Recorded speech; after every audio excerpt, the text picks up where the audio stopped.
যা আমার বাড়ি থেকে বেড়ে যা, আর কখনোই আমার বাড়ি আসবে না। যা। আমি যাইতাছি, তবে যাবার আগে আপনার একটা কথা বলে যেতে চাই।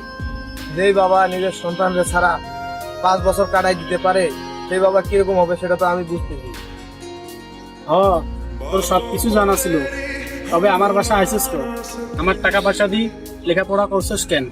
আপনার লজ্জা করে না? আপনি তো আমারে বলছেন যে আয় আমার কাছে চলে আয়। আমার কাছে চলে আয়, তোরে পড়ালেখা করামু, তোরে পড়ালেখার খরচ দিমু। আর কি করছেন? 1 বছর গেটে না গেটে তো আমারে বাসা থেকে বের করে দিতেছেন। বাসা থেকে বের করে দিতেছেন আপনি। কেমন বাবা আপনি? যদিও আমি পড়াশোনা 9 পর্যন্ত আসছি, আর একটা বছর। আমি এরকম বাপ হই, যা আমার বাসা থেকে চলে যা। হ্যাঁ, তুই অভিনয় করস, তোর অভিনয় আমার পছন্দ না। যা, তুই তোর মতন থাক, তুই আর আমার বাসা আসবি না। শুনেন, আপনার প্রতি কোনোদিন আমার মায়া জন্মায় নাই, আর কোনোদিন মায়া জন্মাইব না।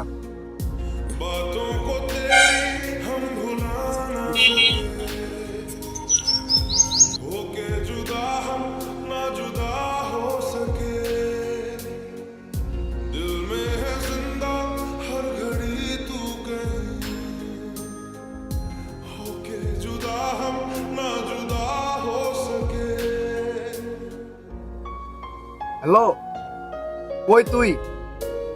জলদি আয়, স্কুল মাঠে পুলের উপরে আয়।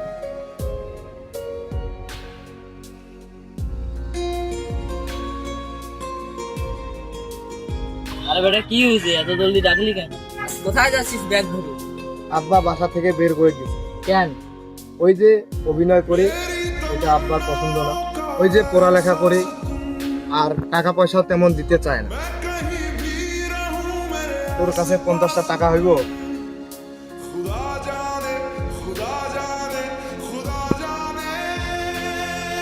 থাক, জায়গা জায়গা, ভালো থাকিস। তারা এখানে থাকিস, ভালো থাকিস।